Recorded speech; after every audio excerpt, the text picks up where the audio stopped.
তো welcome to Assam competitive exam and Gyandeep. আজি আমি তোমালোকৰ কাৰণে লৈছোঁ SSC GDৰ, অৰ্থাৎ আজিৰ পৰা আমি কৰিম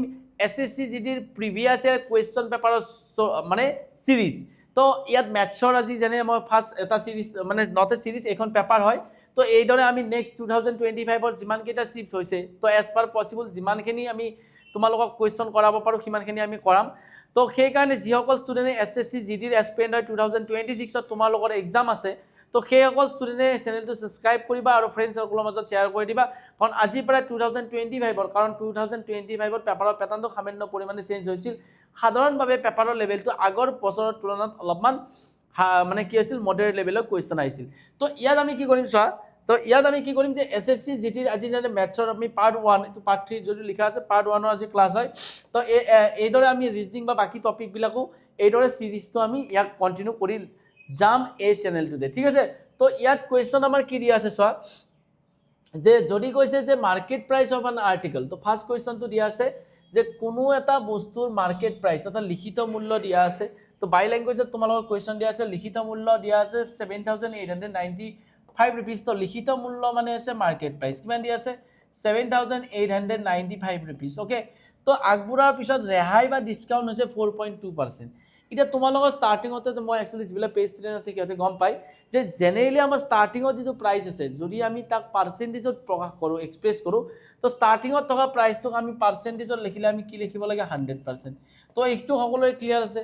নিশ্চয়। যেতিয়া আমি পাৰ্চেণ্টেজত লিখিম ন তাক থকা প্ৰাইচটোক, তো সেইটোক আমি কি বুলি লিখিলোঁ 100% বুলি লিখিব লাগে। তো ষ্টাৰ্টিঙত থকা যিটো প্ৰাইচ আছে সেই প্ৰাইচটোক আমি কি বুলি লিখোঁ 100% বুলি লিখোঁ। যেনে মই ইয়াত যদি চাওঁ যে সামগ্ৰী আগবঢ়োৱা ৰেহাই 4.2% দিয়া আছে, কিন্তু ষ্টাৰ্টিঙত যিটো মাৰ্কেট প্ৰাইচ আছে যদি মই পাৰ্চেণ্টেজত লিখোঁ তো পাৰ্চেণ্টেজত হ'ব 100%। কিন্তু আফটাৰ ডেচিমেল দেখা পাইছা এটা ডিজিট আছে, তো সেইকাৰণে ইয়াতো ডেচিমেলৰ পিছত 0 লগাই দিলোঁ। ইয়াত কি হৈছে ডিছকাউণ্ট দিছে, ডিছকাউণ্ট মানে কমাই দিছে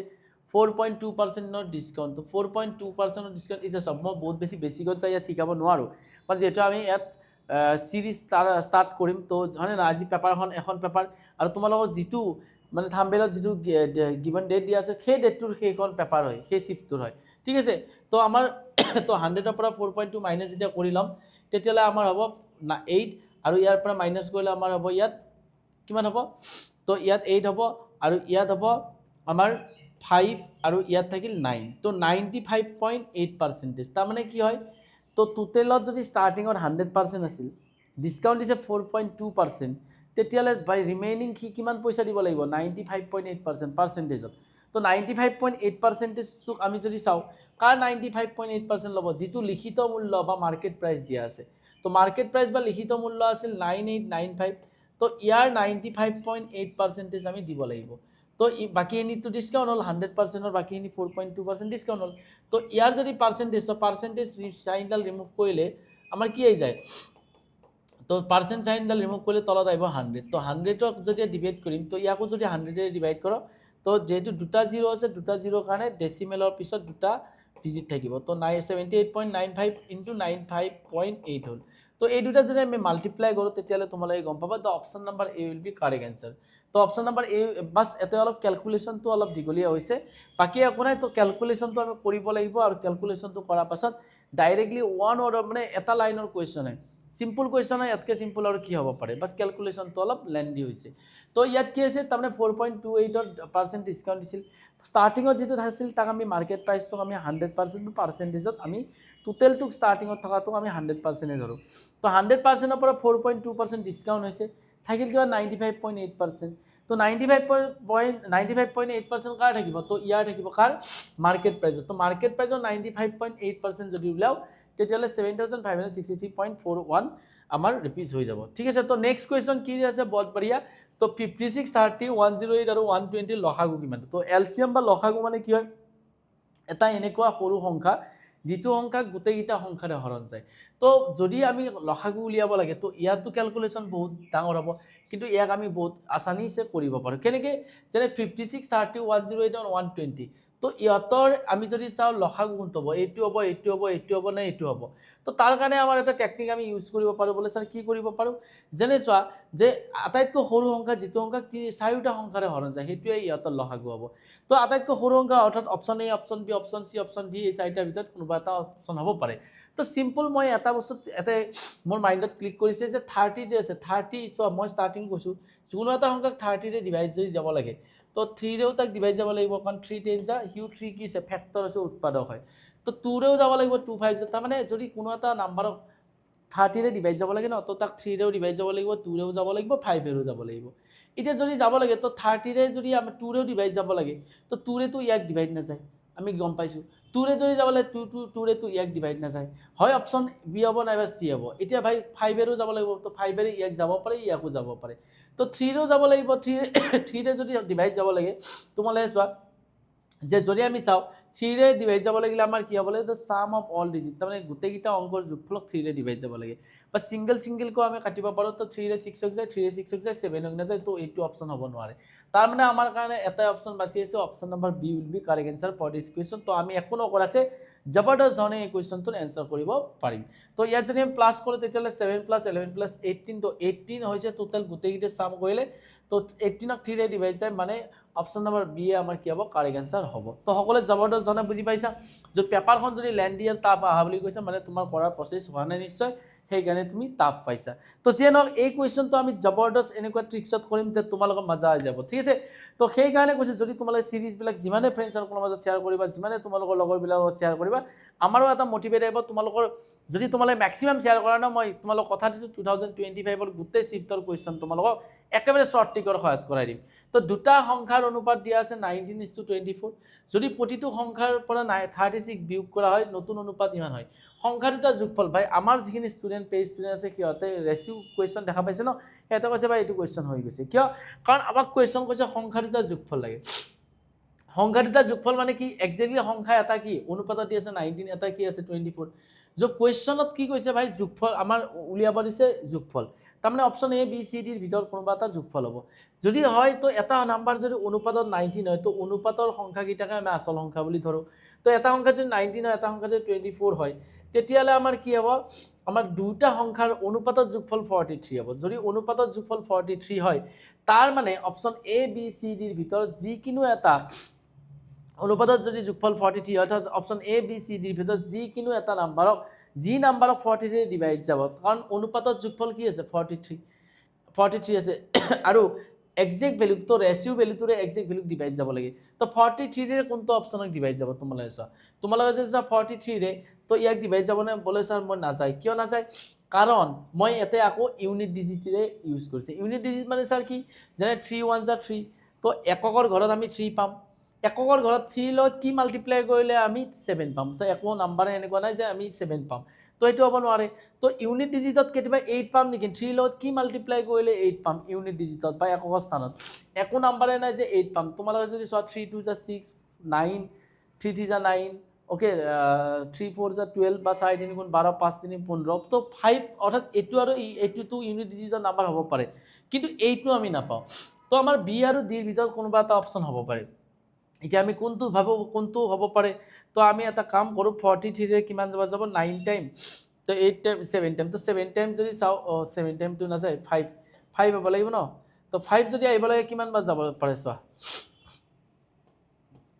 যদি 5 3 = 15, তো এতেতো 1 টাইম যাব 43, 5 4 = 20, 21, 2 1 5, তো 2 1 5 যদি 43ৰে ডিভাইড যাব লাগে, সংখ্যা দুটা যোগফল লাগে, তো সংখ্যা দুটা যোগফল যদি হয় 305 আৰু কিমান টাইম যাব পাৰে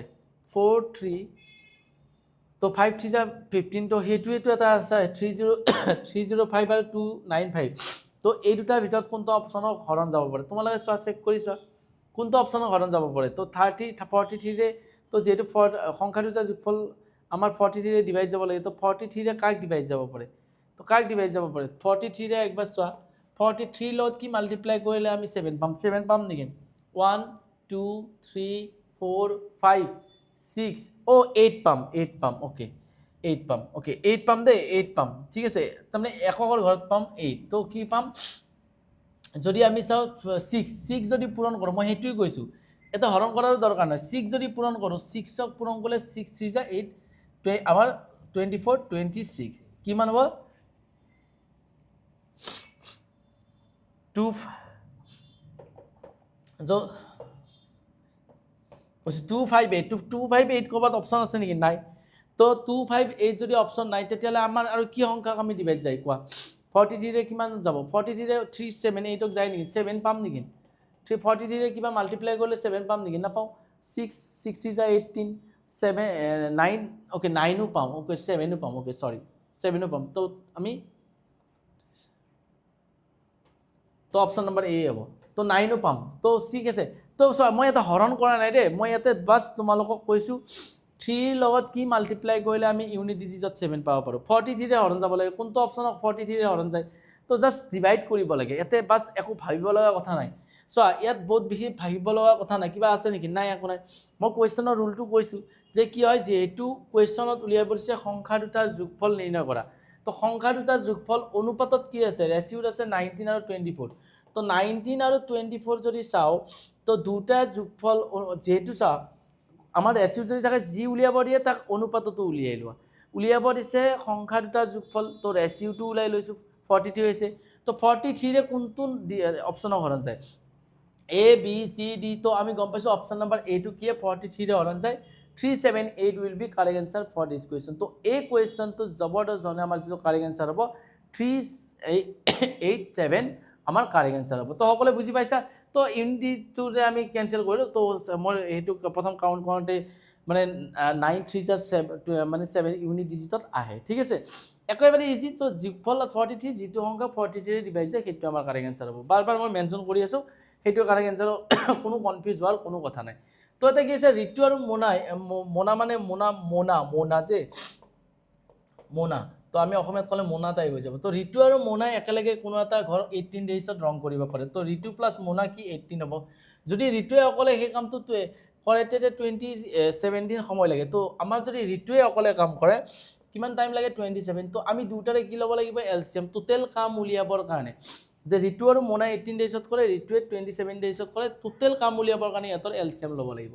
তো 18 আৰু 27ৰ এলচিএম কিমান কৈছোঁ না 54 তাৰমানে টোটেল কাম হৈছে 54 মই কৈছোঁ না বহুত বেছিক পঢ়াব নোৱাৰোঁ এতিয়া 1 ডেইজৰ কাম যদি উলিয়াব লাগে তো 18ৰে 54ক ডিভাইড কৰা তো 54ক ডিভাইড কৰিলে কিমান টাইম যাব তো 4 টাইম 5 টাইম 6 কিমান যাব 4 টাইম কিমান যাব 4 টাইম তাৰমানে 1 ডেইজত কিমান 4 কাম কৰে 27 54 ডিভাইড কৰিলে কি হ'ল 2 হ'ল তাৰমানে ঋতুৱে 1 ডেইজত 2 কাম কৰে তো মোনাও 1 ডেইজত 2 কৰিব কাৰণ ঋতু আৰু মোনাই ছাৰ একেলগে 2 কাম কৰে ঠিক আছে তো 1 ডেইজত তো তেতিয়াহ'লে সেই কামটো মোনাই অকলে কামটো সম্পূৰ্ণ কৰিব কিমান দিন লাগিব একদম ইজি কুৱেশ্যন ইয়াতকৈ ইজি কুৱেশ্যন কি কৰিব চোৱা তো টোটেল কাম 54 মোনাই 1 ডেইজত কৰে ভাই 2 কাম তো 2ৰে ডিভাইড কৰিলে 27 ডেইজ উইল বি মানে কি হৈছে তেন্তে মোনাই সেই কামটো অকলে কৰিবৰ কাৰণে তেনে মোনাই অকলে কামটো সম্পূৰ্ণ কৰিবলৈ কিমান দিন ল'ব তো কিমান দিন ল'ব ভাই তো আমি এগেইন ৰিপিট যদি কুৱেশ্যন কৰোঁ Ritu and Mona painting a house together 18 days Ritu alone could take 27 finish the painting okay তা অকল 27 ডেইজ লয় and how long will it take Mona to finish the painting on her own তো তাই নিজে কৰিবৰ কাৰণে কিমান দিন ল'ব একদম চিম্পল এইটোৱে হয় তো 2ৰে ডিভাইড কৰি 27 ডেইজ হ'ব লাগে কোনো এটা অপশ্যনতে এটা অপশ্যন ভুল আছে ঠিক আছে তো 27 days will be correct answer for this question তো এই কুৱেশ্যনটো যিটো কাৰেক্ট এনসাৰ হ'ব আমাৰ 27 ডেইজ হ'ব লাগে তো ইয়াত অপশ্যনত ভুল আহিছে ঠিক আছে তো এইবাৰ নেক্সট কুৱেশ্যন কি আছে চোৱা যদি এটা কেমেৰাৰ কিনা দাম অৰ্থাৎ ইয়াৰ বিক্ৰী মূল্যৰ 75% হয় তো কিনা দাম মানে কি হয় কিনা দাম মানে হৈছে কষ্ট প্ৰাইচ বা ক্ৰয় মূল্য কি হয় বিক্ৰী মূল্যৰ মানে সেলিং প্ৰাইচৰ কিমান হয় 75% হয় তো কিমান পাৰ্চেণ্ট লাভ হৈছে সুধিছে এতিয়া আমি জানো কষ্ট প্ৰাইচ হ'ল সেলিং প্ৰাইচ এতে পূৰণ হৈছে এফালে এলে হৰণ হ'ল 75%ক আমি ষ্টেণ্ডাৰ্ড ফ্ৰেকশ্যন ভেলুত লিখিব পাৰোঁ 3/4 তো কষ্ট প্ৰাইচটো কি বুজাই আছে 3 সেলিং প্ৰাইচটো কি বুজাই আছে 4 এতিয়া আমি যদি চাওঁ লাভ কিমান হৈছে ভাই লাভ হ'ব লাগিলে প্ৰফিট পাৰ্চেণ্ট লাগে এতিয়া ভাই সি কষ্ট প্ৰাইচ মানে সি 3 টকাত কিনিছিল 3 পিছত কিনিছিল 4 পিছত বেচিছে তো প্ৰফিট পাৰ্চেণ্ট লাগিলে ওপৰত প্ৰফিট বা লছ লাগিলে সদায় তলত কষ্ট প্ৰাইচ হয় তো কিমান টকাত কিনিছিল 3 পাৰ্চেণ্টেজত উলিয়াব দিয়াৰ কাৰণে ইনটু 100 বাছ 100/3 মানে আমি কি জানো 100/3% মতলব 33.1 বাই কমপ্লিট মানে 33 কমপ্লিট 1/3% তো তো এইটো আমাৰ কাৰেক্ট এনসাৰ হ'ব একদম কিমান ইজি কুৱেশ্যন 2025 আহিছিল তোমাৰে চোৱা ইমান ইজি কুৱেশ্যন আহিছিল আৰু ইয়াতকে ইজি কুৱেশ্যন কি আহিব সব কিছুমান কুৱেশ্যনৰ ক্যালকুলেশনত অলপ টাইম ল'ব পাৰে নো ডাউট তো প্ৰথম 7 জন খেলুৱৈৰ মানে গড় স্কোৰ আছিল 55 এটা অলপ মই স্পিডত ক'ব লাগিব যেহেতু তোমালোকক মই বহুতখিনি পেপাৰ কৰাম বুলি কৈছোঁ অলৰেডি আৰু লগতে ইয়াত বেসিক কৰাৰ মানে সময় নাই ঠিক আছে তো এটা কুৱেশ্যন যদি বহুত বেসিকত ক'ব যাওঁ না বহুত টাইম লাগি যাব যে প্ৰথমতে 7 জন খেলুৱৈৰ গড় স্কোৰ আছিল 55 বুলি ৰেকৰ্ড কৰা হৈছিল কিন্তু পাছত দেখা গ'ল 35 স্কোৰটো ভুলবশতঃ 53 লিখা পঢ়া গৈছিল তো শুদ্ধ গড় স্কোৰটো কিমান বহুত বঢ়িয়া একো নহয় তো 55 স্কোৰ লিখা গৈছিল তো 35 ৰ সলনি 53 লিখা গৈছিল তাৰ মানে কিমান বেছিকে লিখিছিল 35 ৰ সলনি 30 মানে 53 ৰ সলনি 35 মানে সৰি 35 ৰ সলনি 53 লিখিছে তো কিমান বেছিকে লিখিছে তো 18 বেছিকে লিখিছে তো 18 বেছিকে তো 18 বেছিকে যদি লিখিছে তো মানে প্লেয়াৰ কেইজন আছিল 7 জন তো 7 18 এ 7 ক ডিভাইড কৰা কিমান যাব ভাই তো 18 ৰে 18 ক 7 ৰে ডিভাইড কৰা ভাই এনেকৈ কৰোতে ন নহলে আকৌ 4 টাইম 0.5 ওকে ওকে তো মানে 2.57 বেছিকৈ লিখা গৈছিল তো মানে কি হৈছে তো 2.5 চোৱা যদি টোটেলত বেছিকৈ লিখা গৈছিল 18 টোটেল প্লেয়াৰ আছিল 7 তো এই 7 প্লেয়াৰত 18 হলে কিমানকৈ ভাগত পৰিছে 2.57 ৰানকৈ ভাগত পৰিছে মানে 2.57 এভাৰেজটো বেছি আছিল বুজি পাইছা তো আগতে যেটো এভাৰেজ ভুলে ওলাইছিল এটো 55 ওলাইছিল তো 55.0 কিন্তু 18 বেছি ঘুমাই আছে নহয় এটা 7 জন প্লেয়াৰৰ মাজত 2.57 কৈ বেছিকৈ পৰিছিল এটা আমি সেই যিখিনি স্কোৰ আছে সেইখিনি আমি কি কৰিব লাগিব মাইনাস কৰিব লাগিব তো ডেসিমেলৰ তলত ডেসিমেল ওকে ডেসিমেলৰ তলত কি হল ডেসিমেল দিলো ওকে ডেসিমেলৰ তলত ডেসিমেল দিলো তো আমাৰ ইয়াত থাকিল 5 7 আৰু এফালে 2 তো আমাৰ এইখিনি আমাৰ হৈ গল তো এতিয়া আমি যদি মাইনাস কৰো এফালে 10 10 और 7 গলে আমাৰ 3 আৰু ইয়াতে যদি আমি সোয়া 4 ওকে ডেসিমেলৰ তলত ডেসিমেল अगेन ইয়াৰ পৰা 1 এলে 2 হল আৰু 5 তো 52.43% 52.43% অৰ্থাৎ এক্স্যাক্টলি যেটো তাৰ এভাৰেজ স্কোৰ হয় তো হেতু হ'ব লাগিছিল 52.40% হ'ব লাগিছিল তো সকলে ক্লিয়াৰলি বুজি পাইছা সকলে জবৰদস্ত জানে ক্লিয়াৰলি সকলে বুজি পাইছা ঠিক আছে তো এটা হ'ব লাগিছিল 52.45 বুজি পাইছা নিশ্চয় তো 35 ৰ সলনি 53 লিখা গৈছিল টোটালত কিমান বেছি আছিল 18 এই 18 7 ৰ মাজত কিমানকৈ ভাগ পৰিব 2. কিমানকৈ ভাগ পৰিব ভাই কিমানকৈ ভাগ পৰিব 2.57 কে ভাগ পৰিব তো এইখিনি সবততে এভাৰেজৰ পৰা কমি যাব তো এভাৰেজ 55 আছিল তাৰ পৰা 2.57 কমালে আমাৰ आंसर আহিব 52.40 ওকে তো এতিয়া কি কৈছে 54 জন ছাত্ৰীৰ গড় বয়স আছিল 37 যদি এজন শিক্ষক অন্তৰ্ভুক্ত কৰা হয় গড় বয়স 38 হয় তো আগতে 37 গড় এভাৰেজ আছিল এতিয়া টিচাৰজন আললে 38 আহিল এই 38 কেনেকৈ বাঢ়িছে তা 1 কে সবততে বাঢ়িছে কিন্তু 1 কে কিমান জনৰ তাত বাঢ়িছে 54 জনৰ তাত বাঢ়িছে নহয় 54 নহয় 55 জন কাৰণ 50 মই এনেকৈ কওঁ ন তাৰমানে এনেকৈ 54 জন আছিল তো কি হল টিচাৰ এটা ইনক্লুড হলে 55 হল হোৱাৰ লগলে সবৰ তাতে 1 কে বাঢ়িছে তো ইয়াৰ এভাৰেজ 37 আছিল ইয়াত 38 হল তো 38 হলে তাৰমানে 1 কে এনেকৈ সবৰে বাঢ়ি গৈছে বাইলে কিমান জনৰ বাঢ়িছে 1 কৈ কাৰণ 54 জন স্টুডেন্ট আছিল আৰু এজন টিচাৰ পিছত খুমালে তো টোটালত বাঢ়িছিল 55 তো 1 কে বাঢ়িছে তো 37 ৰ পৰা 38 এভাৰেজ হৈছে মানে 55 বাঢ়িছে কাৰণ মানুহ বাঢ়ি গৈছে না 54 ৰ পৰা 55 হৈছে তো 1 কে 55 বাঢ়ি গৈছে তো আগতে এভাৰেজ গড় বয়স কিমান আছিল 37 যদি 55 বাঢ়ে তো 55 তো 55 হল তো গড় বয়স কিমান বাঢ়িছে ভাই 37 তো আগতে কিমান আছিল এতিয়া তো ভাই টিচাৰজন আৰ লগলে 1 কে 55 বাঢ়িল কিন্তু আগতে কিমান আছিল আগতে 37 আছিল তো আগৰ এজটো যেতিয়া আমি প্লাস কৰি দিম তেতিয়ালে টিচাৰজনৰ ডাইৰেক্টলি আমি এজটো পাই যাম তো option number A will be correct answer তো মই কৈছো ইয়াত বহুত বেছিকত যাই ফেলে মই ক'ব নোৱাৰিম তো এই সেম কোৱেশ্চন আহিছিল তো ঠিক আছে সেম কোৱেশ্চন আহিছিল তো এতিয়া আমাৰ নেক্সট কোৱেশ্চন চোৱা এটা মূলধনৰ ওপৰত বাৰ্ষিক এসআই 6% সুতৰ হাৰত এটা চোৱা এতিয়া মূলধনৰ পৰিমাণ ওলাইছে তো মূলধন যিবিলাকে ক্লাস কৰা তো জানা মূলধন পি মানে কি লিখিম মূলধন উলিয়াব দিলে সৰল সুত যদি হয় তো এসআই * 100 ডিভাইডেড বাই আরটি বাস সিম্পল ঠিক আছে তো এসআই मतलब কি আছে সুত কিমান আছে 31 8 into 100 তো আর মানে কি আছে 6 আৰু 2 বছৰ আছিল 12 তো 12 ভাল ওপৰত হ'ল 318 আৰু 00 পিছফালে আছে 00 তো 12 ৰে ডিভাইড কৰিলে কিমান হ'ব 2 টাইম ওকে 2 টাইম হলে এইফালে হ'ল 9 আৰু এইফালে ওকে 9 আৰু 10 তো 102 হলে 9 টাইম যাব 29 জাগে কিমান হ'ব তো 318 তো 12 to 24 c 24 হলে এফালে 6 7 72 হলে কিমান টাইম যাব 6 টাইম ওকে তাৰমানে কৰি চোৱা যদি মানে মাইণ্ডত কৰিব অসুবিধা হৈছে তো 12ত 2 টাইম বোলে স্যাৰ আপোনাৰ হৈছে না আমাৰ তো 6 এতে কিমান হ'ব 7 ন 78 হলে 6 টাইম 72 আৰু এফালে হ'ল এফালে তো 00 আছে 6 আৰু 5 তো 2650 তো 2650 অর্থাৎ option number B will be correct আছে এখন ক্যালকুলেশন করব লাগে ইয়াত মোৰ অলপ সৰ্টি লাগিছে হা তো এতে যে মূলধন আছে মূলধনৰ পৰিমাণ উলিয়াব আছে মূলধনৰ পৰিমাণ পি যদি আমাক সৰল সূত্ৰত থাকে মূলধন উলিয়াব লাগে পি SI * 100 বাই কি হয় RT ঠিক আছে তো সিম্পল আমি এটো উলিয়াব লাগিব তো এইবিলাক কোৱেশ্চন ভাই এইবিলাক কোৱেশ্চন তো ডেইলি লাইফত আমি কৰি থাকো বলে স্যাৰ আপেল তো নোখোৱা বেলেগ তো খোৱা তথাপিও কৰা তো এটা কৈছে 400 টা আপেল আছে প্ৰতি 100 টা আপেলত আছে 1200 টকা 1200 তো 100 টা আপেলৰ দাম যদি 1200 হয়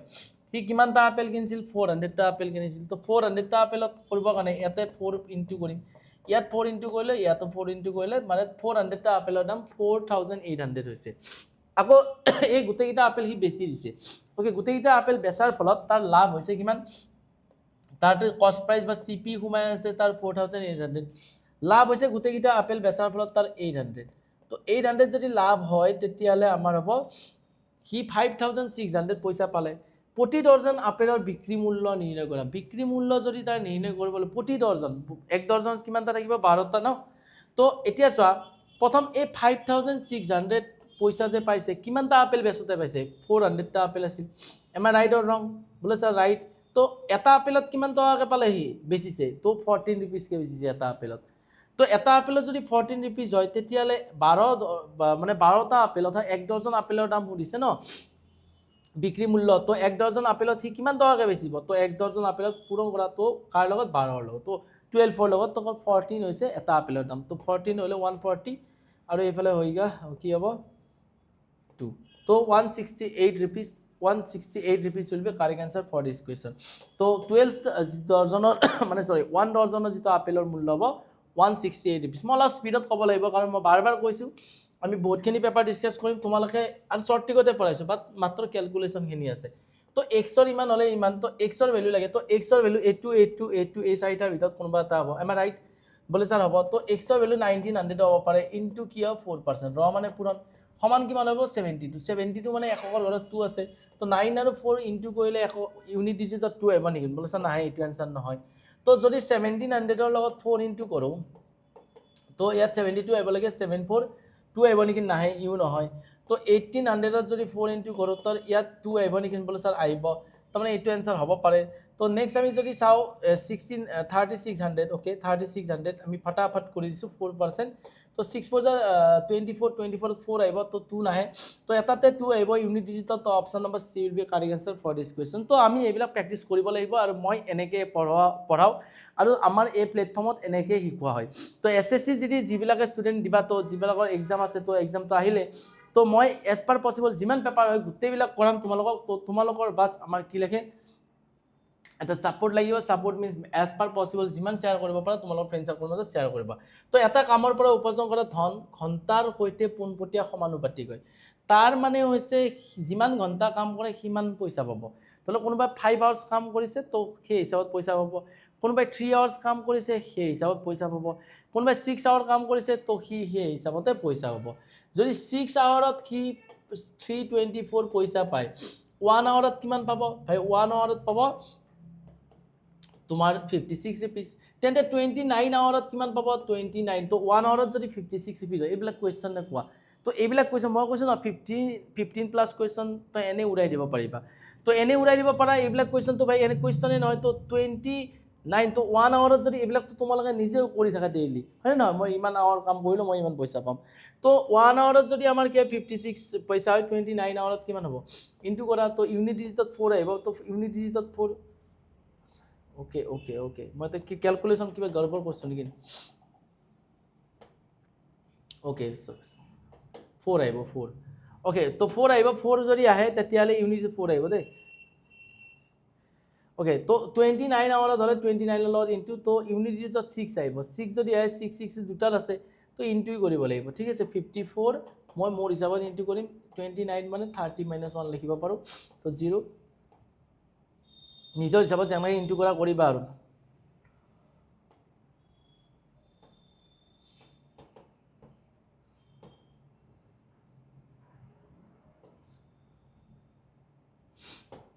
ওকে 1566 হ'ব লাগে মানে ভাই কি কৰিব লাগিব ক্যালকুলেশন চেক কৰিব লাগে ন তো 1566 will be correct answer for this question তো সকলে বুজি পাইছে সিম্পল আছিল একো নাই ভাই পুৰণ এটা আছিল সিঙ্গেল সিম্পল এটো হিটো আমি পূৰণ কৰিব লাগে তো মোৰ হিচাপত মই কৈ লৈছো তো গম পাইছা তাৰমানে আমি কি হৈছে 1 আৱাৰত 6 আৱাৰত যদি ইমান টকা পায় 1 আৱাৰত কিমান পাব 54 rupees 29 আৱাৰত কিমান পাব 29 ৰ লগত ইনটু কৰিলে ভাই এইবিলাক তো সকলে মানে জানো আমি ন তো ইয়াত কি কৈছে এটা সোঁতৰ মানে স্ট্ৰীম মানে হৈছে নদীৰ সোঁত ওকে নদীৰ সোঁতৰ যদি এটা নদীৰ সোঁতৰ কথা কৈছে নদীৰ সোঁতৰ বেগ 9 km/h বুলি কৈছে যদি নাও এখন নাও সোঁতৰ বা সোঁতৰ অনুকূলে মানে এই গয়ন গোছ 56 ডাউন ষ্ট্ৰীম অনুকূলে মানে সোঁতৰ ফালে চোৱা ধৰাল নদীৰ সোঁতটো যিফালে আছে নদীৰ ধাৰটো যিফালে আছে সেইফালে যদি যায় তেতিয়ালৈকে অনুকূল দিশত যোৱা ডাউন ষ্ট্ৰীম নদীৰ সোঁতৰ ফালে যোৱা আৰু আমি কোন নদীৰ পানীৰ বিপৰীত দিশত বব লাগিব তুমি জীৱনত কিবা ডাঙৰ কাম কৰিব লাগিলে তো প্ৰতিকূল মানে নদীৰ সোঁতৰ বিপৰীত দিশত গৈছে তুমি সিম্পল ভাবা যে নদীৰ সোঁতৰ দিশত যদি যায় সিম্পল তোমাৰ স্পিড বাঢ়িব ধৰ এখন নাও তাৰ নাওখনৰো এটা স্পিড আছে ধৰ নাওখনৰ স্পিডটো মই ইউ বুলি ক'লো আৰু নদীৰ সোঁতৰ স্পিডটো আমাৰ দিয়া আছে 9 km/h সোঁতৰ স্পিড এটা নাওখনৰ স্পিড আৰু নাওখনৰ স্পিড আৰু সোঁতৰ যিটো স্পিড মানে যেটো আমাৰ স্ট্ৰীমৰ স্পিড আছে তো দুইটা যদি হি ডাউন স্ট্ৰীমৰ ফালে যায় মানে হি সোঁতৰ ফালে যায় তেতিয়ালে যদি হি নদীৰ সোঁতৰ ফালে যায় তো হি যদি নদীৰ সোঁতৰ ফালে যদি মুভমেন্ট কৰে তেতিয়ালে তোমাৰ চোৱা যদি কোনোবা নাও মানে বোট এখন আমাৰ কি হৈছে ডাউন স্ট্ৰীমৰ ফালে মুভমেন্ট কৰে তেতিয়ালে এনেকুৱা হ'ব তলে ইউ মানে কি হৈছে ইউ হৈছে আমাৰ বোটখনৰ বা নাওখনৰ স্পিড আৰু তাৰ পিছত যদি এটা যেটো স্ট্ৰীম আছে বা সোঁতৰ আছে ধাৰৰ এটা স্পিড যেটো হেতু 9 km/h দি আছে এতিয়া যেতিয়া হি তলৰ ফালে যাব দুটা স্পিড প্লাস হ'ব বুজি পাইছা সিম্পল তুমি প্ৰ্যাকটিক্যাল লাইফত গুছি যদি আহা তেতিয়ালে গম পাইছা যে কোনবা এখন নদীৰ সোঁতৰ দিশত গৈ আছে তাৰ মানে তাৰ নাওখনৰ স্পিড আৰু তাৰ সোঁতৰ স্পিড বা স্ট্ৰীমৰ স্পিড দুইটা প্লাস হ'ব সেই প্লাস হৈ পেলে তাৰ স্পিড এটা আহিব এম আই ৰাইট বহুত বঢ়িয়া তো ইয়াত নেক্সট কি কৈছে যদি হি আপস্ট্ৰীমৰ ফালে যায় আপস্ট্ৰীম মানে তলৰ ফালে যায় তো মানে সৰি হি ওপৰৰ ফালে যায় তাৰ মানে নদীৰ সোঁতটো যিফালে আছে তাৰে হি বিপৰীত দিশত গৈছে কয়না নদীৰ পানীৰ বিপৰীত দিশত যাব লাগে তো যাবতো নালাগে বাৰু গলে বহুত কষ্ট হয় তোমাৰ সাকসেস হয়তো হেনেকুৱা পাবা কিন্তু নদীৰ পানীৰ দিশত গলে ভাই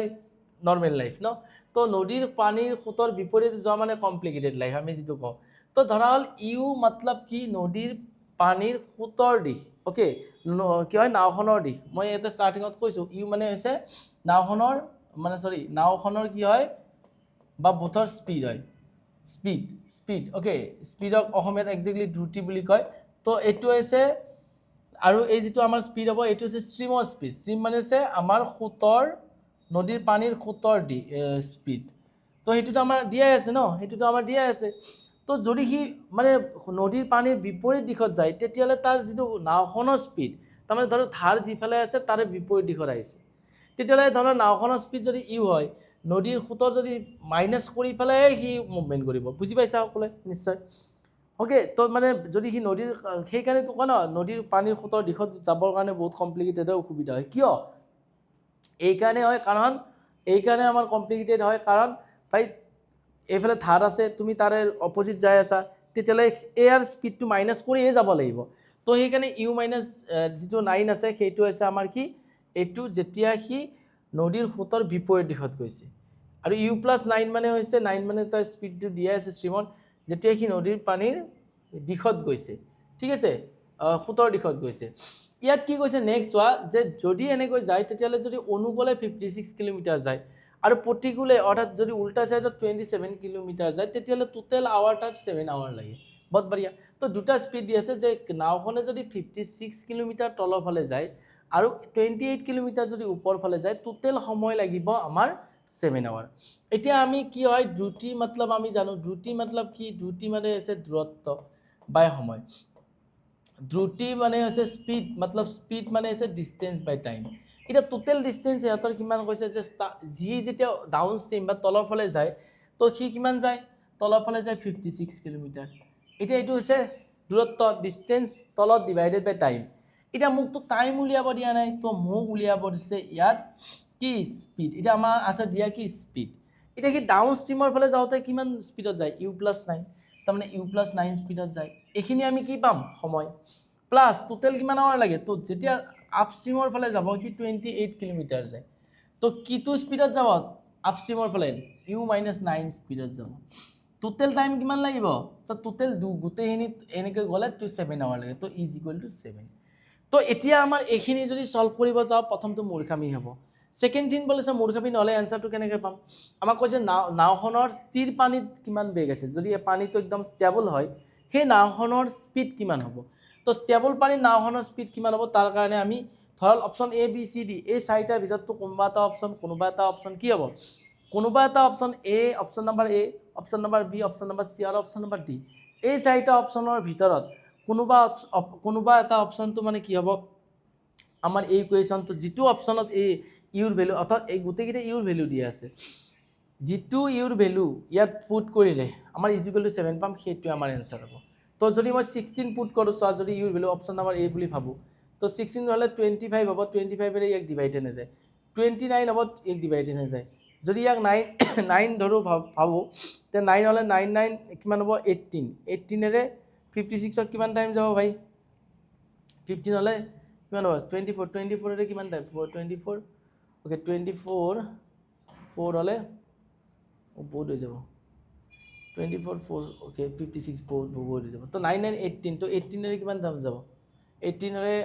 4 টাইম 5 টাইম কিমান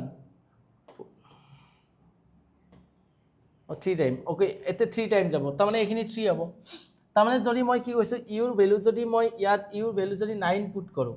তো এতে কি হ'ব 9 + 9 18 ডিভাইডেড বাই 56 মানে 56 ডিভাইডেড বাই 18 সরি তো 28 তো 18 যদি হয় তো এগেন 9 হল তাৰ মানে ইয়াৰ পৰা আমি কিমান পাম ইয়াৰ পৰা 18 এৰে 56 ৰ 3 টাইম 9 এৰে ইয়াত কিমান টাইম 18 9 এৰে ডিভাইডেড আছে ন তো ইউৰ ভ্যালুটো আমি 9 ধৰিবই নোৱাৰো কাৰণ 9 - 9 তাৰ মানে এতে 0 হ'ব হেতুটো ধৰিবই নোৱাৰো তো 15 চোৱা তো 15 যদি হয় 56 ডিভাইডেড বাই 20 তো ইউ মানে 50 15 প্লাস 9 তো 24 হল 24 প্লাস তো এতে কি হ'ব 28 তো 24 15 প্লাস -9 তো 9 হলে কিমান হ'ব 6 ওকে তো এটু আমি ডিভাইড যাব তো না যায় সকে এটু ডিভাইড যাব নেকি না যায় তো 16 + 25 16 + 9 25 তো এতে আমি জাস্ট ইকুয়েশন তো আমাৰ জিটুৰ কাৰণে মিলে তো হেতুৱে আমাৰ কারেক্ট आंसर হ'ব তো এইখিনি গম পাইছা তো এটা কাম কৰিবা তোমালোকে এটা কাম কৰিবা তো এতে ক্যালকুলেশন তো এই কাৰণে প্ৰবলেম হয় তো কোনটো ক্যালকুলেশন তো মাত্ৰ এতে একো কৰিব নালাগে তো আমি তো ঠিকে লিখিছো 56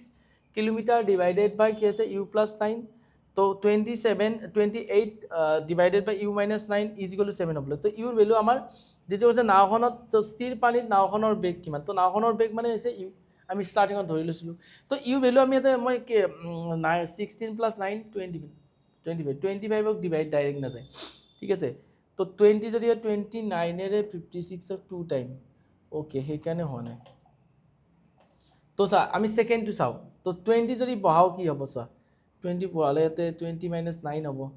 20 - 9 তো 11 এৰে ডিভাইড না যায় তো এতে মানে ডেসিমেলত আইফালে মিলিব সকে তো ইয়াত কোনটো অপচন আছে এ বি সি ডি তোমালোকে বাবা আৰু কমেন্ট সেকশনত তোমালোকে মই একো কমেন্ট দিব দিয়া নাই এইটো কোৱেশ্চনৰ মানে এনসাৰটো নট এনসাৰ ইউৰ ভ্যালু কোনটো বহালে = 7 পাম আমাৰ টোটাল আৱাৰত 7 ওলাব লাগে ন 7 পাম সেইটো তোমালোকে কাৰেক্টলি এনসাৰ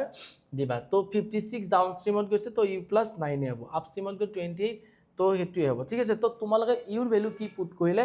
ইয়াত আমি = এক্সাক্টলি 7 পাও তো কমেন্ট সেকশনত সকলে কমেন্টত জনাবা একো নাই তো রুল এইটোৱে হয় মাত্ৰ আমি কি কৰিব লাগে কোনটো ইউৰ ভেলু পুট কৰিলে আমাৰ ইয়াত ইকুৱেল টু 7 হয় বাই চান্স যদি মানে এনেকুৱা বোলে কোনো এটা কাৰণে নহয় তেনে অপশ্যন আমাৰ মে বি ৰং হ'ব পাৰে তো এনেকুৱা অপশ্যন এটা আহিব এক্সামত যিটো অপশ্যন ডাইৰেক্ট পুট কৰিলে আমি এনচাৰটো পাই যাম ইজ ইকুৱেল টু 7 পাম সেইটোৱে আমাৰ ইউৰ ভেলু হ'ব ঠিক আছে এইটো কমেণ্ট ছেকশ্যনত তোমালোকে কমেণ্ট কৰি জনাই দিবা তো এটা কি আছে এটা গোলকৰ ব্যাসাৰ্ধৰ 3 গুণ তো এটা গোলকৰ ব্যাসাৰ্ধৰ 3 গুণ কৰা হয় তাৰমানে ব্যাসাৰ্ধ মানে তো গম পাইছা এইটো গোলক আছে ধৰা হ'ল ব্যাসাৰ্ধ মানে কেন্দ্ৰবিন্দুৰ পৰা যিকোনো গোলকৰ যেতিয়া আমি যি মানে কি হৈছে বৃত্তৰ যিকোনো এটা বিন্দুলৈ ৰেখা অংকন কৰোঁ তো এইটো ব্যাসাৰ্ধ হয় তো ব্যাসাৰ্ধ যদি আমাৰ r হয় তো rটো কি কৰিছে 3r কৰিছে ৰাইট তো যদি r আছে তো r বুলি কিয় কৈছো 3 গুণ বোলে r চান নিদিও তো ধৰাল ব্যাসাৰ্ধ 1 আছিল আগতে 3 গুণ কৰিলে নেক্সট কি আছে 3 হৈছে তো কৈছে গোলকটোৰ আয়তনৰ অনুপাত এটা ষ্টাৰ্টিঙৰ গোলকতে তেন্তে মূল গোলকটো আৰু নতুন গোলকটোৰ আয়তনৰ অনুপাত তোমালোকে চাবা মূল গোলক মানে ষ্টাৰ্টিঙত যিটো আছিল এতিয়া গোলকৰ আয়তনৰ সূত্ৰ মনত আছে নে 4/3 পাই r কিউব r মানে মই কি কৈছো ষ্টাৰ্টিঙৰ ব্যাসাৰ্ধ 1 বুলি ক'ব পাৰো বোলে স্যাৰ পাৰে তো 1 কিউব হ'ল তো ঠিক আছে তো এগেইন তাৰ পিছত যেতিয়া 3 গুণ কৰিছে ব্যাসাৰ্ধটো তো কি হ'ব 1 or 3 টাইমছ হলে 3 হ'ল তো 4/3 পাই r কিউব r মানে কি হ'ব ইয়াত নেক্সট টাইম 3 কিউব তো 3 কিউব হ'ল তো এইটো ক্যান্সেল তো এইটো 1 কিউব মানে 1 3 কিউব মানে কিতনা হয় হ'ব ভাই 27 তো আমাৰ যেটো মূল গোলক মানে ষ্টাৰ্টিঙত থকা গোলক আৰু যেটো নতুন গোলক যেতিয়া 3 গুণ ব্যাসাৰ্ধ কৰিলো তো তেতিয়া আমাৰ যেটো ইয়াতৰ অনুপাত হৈছে হেতু কিমান হ'ব 1:27 তো 1:27 will be correct answer for this question তো নেক্সট আমাৰ কোৱেশ্চন যদি আমি চাবলৈ যাও ইয়াত চোৱা এবাৰ 153 117,405 গহাগু নিৰ্ণয় কৰা তো গহাগু নিৰ্ণয় কৰিব লাগিলে সিম্পল তোমালোকে এনেকৈ জানা 153 117,405 তিনিটাকে কেৰে হৰণ যায় 3 ৰে যায় 3 ৰে 5 টাইম 1 3 ৰে 3 টাইম তো এইবিলাক সব মই একদম বেসিকত যে পঢ়াই থাকিব তো নোৱাৰিম না তোমালোকক তো 27 কাৰণ বে এক্সাম আহিছে তো আমি যিমান পাৰো স্পিডত আমি প্ৰিভিয়াস ইয়াৰ কোৱেশ্চন পেপাৰখিনি সলভ কৰাৰ কাৰণে আমি ট্ৰাই কৰিম তো 3 1 3 3 9 5 তো এগেইন ইয়াক কেৰে ডিভাইড যাব 3 ৰে সবকে যাব 3 ৰে 3 1 3 okay 27 okay 7 3 1 13 4 and 5 তো বাকি এনেকৈ যেতিয়া আমি এছিয়া বুলিয়াব লাগে বা মই যেতিয়া গহাগু উলিয়াব লাগে বা যেতিয়া মই এছিয়া উলিয়াব লাগে তো তেতিয়া তোমালোকে কি কৰিব লাগে তিনিটা নাম্বাৰক কমন কি সংখ্যাৰে হৰণ যায় 17 30 and 45 কমন কিবা সংখ্যাৰে হৰণ যায় নেকি একো সংখ্যাৰে হৰণ নাযায় এলসিএমত দুটা নাম্বাৰক ডিভাইড গলেও আমি কৰিব পাৰো কিন্তু এছিয়ামত আমি কৰিব নোৱাৰো তো এলসিএমত যিকিনো দুটা নাম্বাৰক ডিভাইড গলেও কৰিব পাৰো কিন্তু এছিএমত আমি কৰিব নোৱাৰো যে তিনিটা নাম্বাৰকে ডিভাইড যাব লাগিব না যায় তাৰমানে বাকি সাইডত থকা নাম্বাৰ কিটাৰ পূৰণফলটো কি হ'ব আমাৰ এছিএম তো সাইডত কি আছিল 3 আৰু 3 আছে মানে 3 into 3 মানে 9 will be এছিএম তো নেক্সট কোৱেশ্চন তো কি আছে একদম সিম্পল আছে দুটা সংখ্যাৰ লহাগু গহাগু এইটো তো ষ্টাৰ্টিংতে তোমালোকে পোৱা যে আমাৰ কি পাইছো আমি ষ্টাৰ্টিংতে LCM into HCM is equal to সংখ্যা দুটাৰ পূৰণফল তো এটা সংখ্যা যদি 33 হয় তো আনটো সংখ্যা আমাক হাতে লাগিল তো এলসিএম মানে কিমান আছে 66 এছিএম মানে কিমান আছে 11 তো 33 তো আমাক আনটো সংখ্যা মানে ইয়াতে কিবা এটা নাম্বাৰ লাগে তো ইউনিট ডিজিটত কি হ'ব লাগিব 6 তো ইউনিট ডিজিটত 6 কেতিয়া আহিব বাকিখিনি নকৰিলে হৈ যায় 9 বহলে আহিব নেকি 9 যদি হয় 9 3 * 27 নহয় তো 2 বহলে 3 2 তাৰমানে ইয়াত আনটো সংখ্যাটো অপচন এই চাৰিটাৰ ভিতৰত হ'ব ন মই হেতু কৈছো শৰ্ট টিক তুমি কি যাবা একদম জবৰদস্ত জানে তো যদি মই 20 পুট কৰে তো 0 পাম ন ইউনিট ডিজিটত কিন্তু এইফালে আৰু এইফালে মই মাজত সমান দিছো না সমান হ'ব লাগে তো ইয়াত 6 আহিব মানে ইয়াতো 6 আহিব লাগে তো 20 বহলে তো 6 নাই 19 বহলে 6 আহিব নেকি 9 3 * 27 ইয়াতো 6 নাই তো 22 বহলে আহিব না 3 2 6 বলে আহিব তো এটো आंसर আমি হ'ব লাগে তো 5 বল 25 বলে 5 3 15 আহিব তো option number C will be correct answer কাৰণ এলসিএম আৰু এছিএম তো আমি সিম্পল জানো আমি LCM into ACF is equal to the product of numbers so সংখ্যা দুটা পূৰণফল সমান হয় তো সেই কাৰণে আমি সংখ্যা দুটা পূৰণফল সমান লিখিব পাৰো তো অপচন আমাৰ কি হ'ব এনেকুৱা সংখ্যা দুটা পূৰণফল সমান হলে তো এটা সংখ্যা এটো দি আছে আনটো সংখ্যা এনেকুৱা পাব লাগিব